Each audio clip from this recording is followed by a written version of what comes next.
You anyway. Just No, no, it'd be good video anyway. I'm arguing with them. Okay, so this is kind of the second part to the last because it ended right when the punchline. So how long was your hair? uh, like I said, my hair when I was about 16, my hair was probably about this long. And then when I graduated high school, I let it grow. And I think when I got to about 20 or 21, it was down the His, middle of my back. And then it was like that until I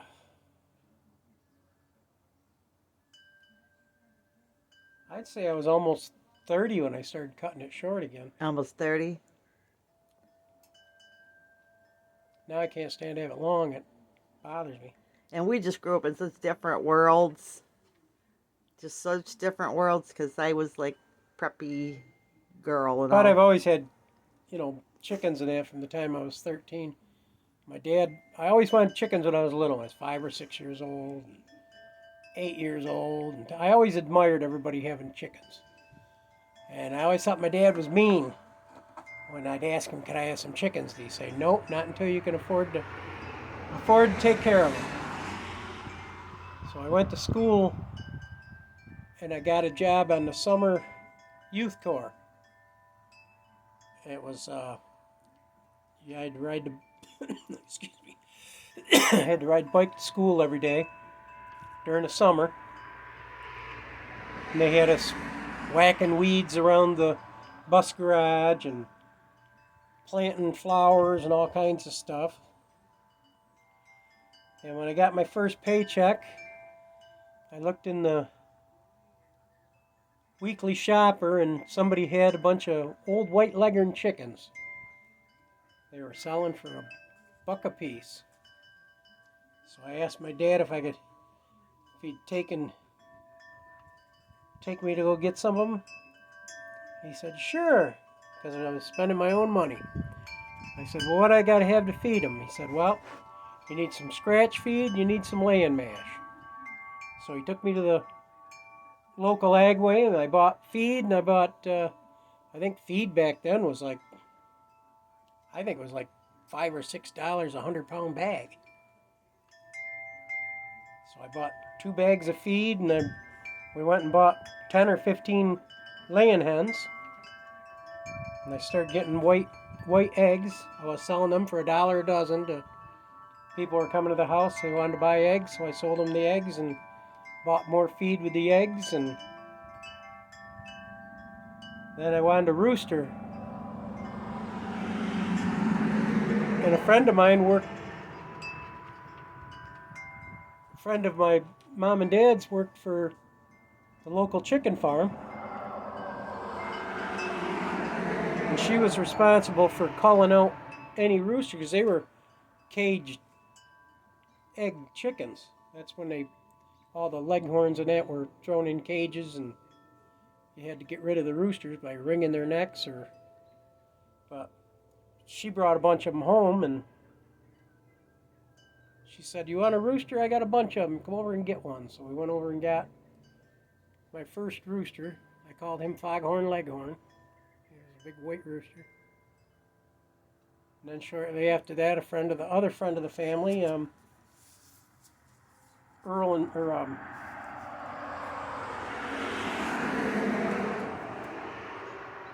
Bertha Lee, had a bunch of Banny chickens. They were just barnyard Bannies. They were mixed breed, all kinds of different colors. She said, "Well, come on over and I'll give you a bunch of them." So I grabbed I think I got like 8 or 10 of those, brought those home. And they laid, they were smaller eggs. So I sold them for 50 to 75 cents a dozen. I think they were 50 cents a dozen. And I made my feed money and that, and then saw an ad in the paper and for geese. My dad took me over to the other side of Hannibal and I got three small goslings and I raised them up. And after about the second year, I got my license later on after graduating high school, and they had some gray Toulouse geese in the paper. I think they were like $6 a piece, so I bought a couple of those, brought them home, and mixed them in with my white Emden. And after the third year, we had 28 geese running around the yard. They wouldn't bother anybody in the family, but if a car pulled in the yard, they'd surround the car and wouldn't let anybody out of the car. It was funny. I'd have to go out and chase them out away from the car to let them come in the house. You used to win awards for pigeons too, remember? I raised pigeons. I didn't do that until after I had gotten married. I think that was back. I got married when I was 21. And I'd already had chickens and some peacocks and things like that. And I went to the state fair and met a couple of guys that did pigeons up in the top of the poultry barn. And a guy named Barney Hill lived over in Lafayette, near Syracuse. I bought a bunch of African owls, some archangels, tumblers, rollers. There was a lot of different pigeons. I got awards for the African owls, and I think the best German toy was, I don't remember if I got it for the archangels or it might have been. But you used to have macaw parrots. And... No, my brother had that. My ex-wife got into parrots and stuff. We had pair of Senecal parrots. They never had any eggs or anything. We had cherry conures.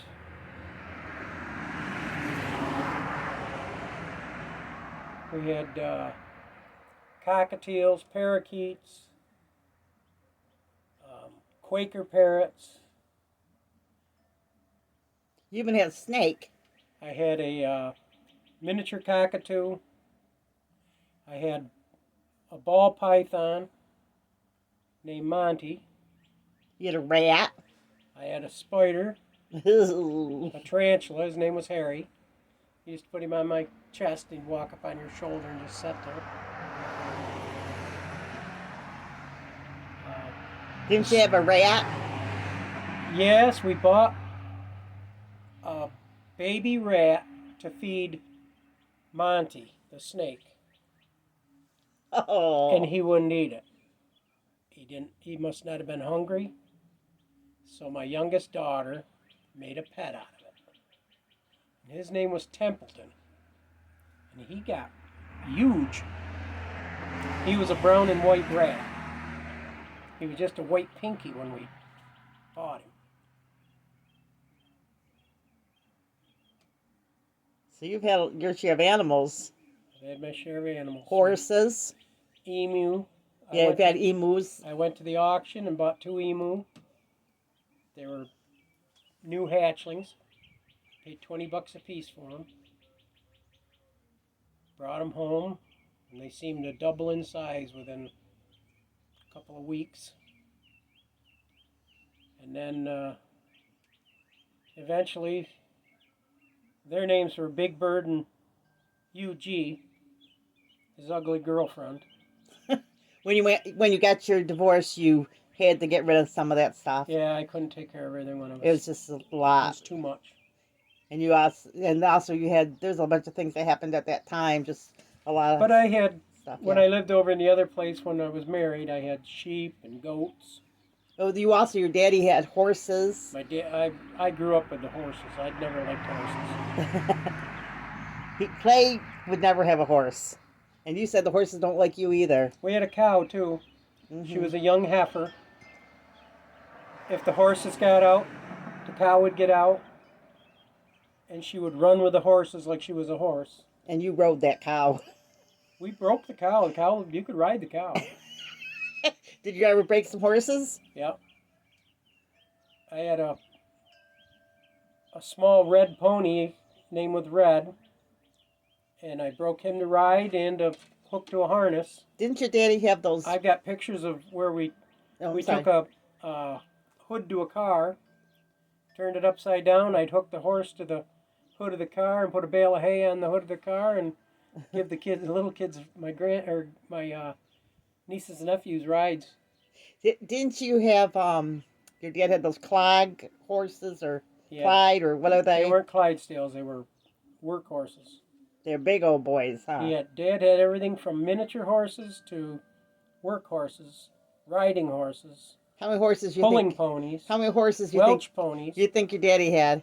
At one time we had 21. Okay, I was just wondering how many horses. 21 or 23. I think it was 21. They were ranging from this size to big riding horses. And then you said your mama had a bunny rabbit that ran through the radiators. My dad, we were building the house, and Dad had wall registers, the holes cut for the wall registers, but he didn't buy the metal register yet.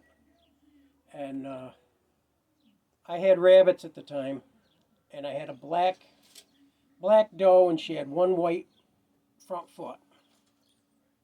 And she had 13 bunnies in a litter. Well, they kicked the runt out of the nest. So, and he was getting stiff. And it's a chinchilla bunny. That gray chinchilla color, if you know what a chinchilla rabbit is. And I took it in the house. It was just a newborn. Barely fit in your hand. And I took it into my mom because it was just barely moving. So she took an eyedropper, warmed up some milk, had me hold the bunny in my hands, keep it warm. Finally, the bunny kind of came to a little bit. And then she took the bunny and she fed it with the eyedropper. And within a couple of months, she had this bunny as a house bunny.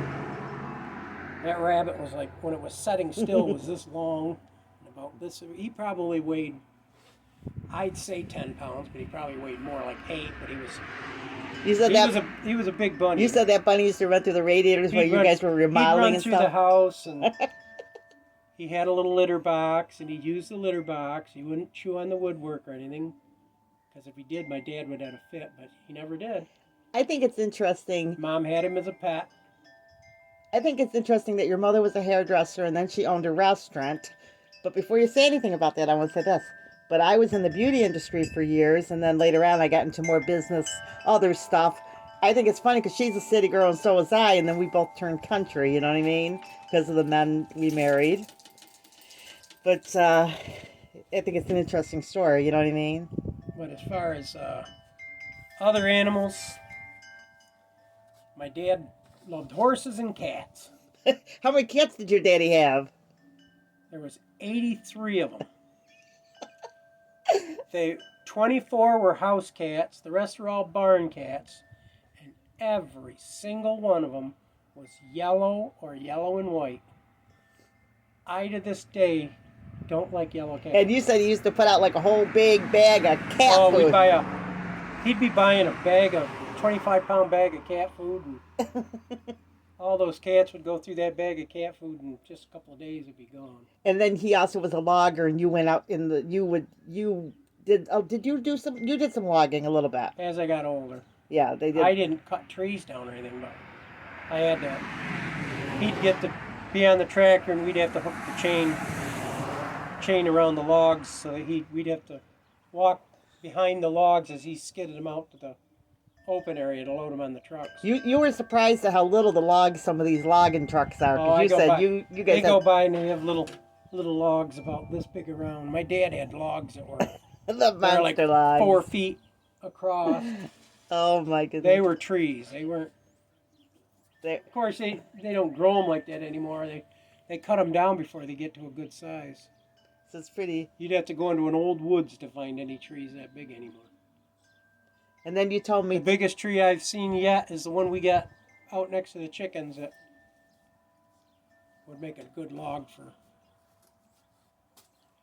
a sawmill. I love the stories. You told me too that you and your buddies used to sleep in the trees. I can't imagine sleeping that in the was- trees, but We were picking cherries over in North Wolcott at that time. and they sleep in the trees. Well, by the time you rode all the way over there, picked cherries all day, and then you'd have to ride all the way back home to ride back in the morning. So we would just stay right there. During the summer, the roads, it was kind of back roads, so you very, very, very little traffic. The roads were warm.